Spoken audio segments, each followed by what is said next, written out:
বান্ধবী যখন নিজে লিপস্টিক পরে। বেশি লিপস্টিক নষ্ট করা যাবে না, একটু কাছিয়ে কাছিয়ে রেখে দিই যাতে অল্প করে ব্যবহার করতে পারি। এবার ঠোঁটের নিচে একটু ডট ডট দিয়ে নিই, ঠোঁটের উপরেও একটু ডট ডট দিয়ে নিই, ব্যাস।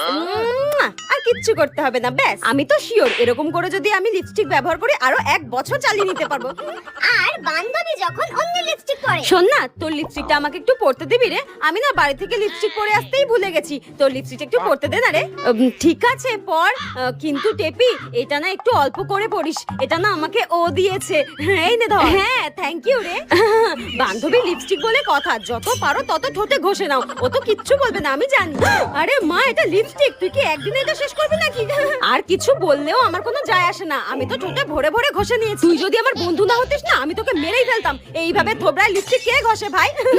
এই নে। হ্যাঁ, এই লিপস্টিকটায় আর কিছু বেঁচে আছে, সব ঘষে ঘষে কাচিয়ে কুচিয়ে মেখে নিয়েছে। কি বাজে মেয়ে, মনে হচ্ছে মেরে মুখ ভেঙে দিই, ডাইনি একটা।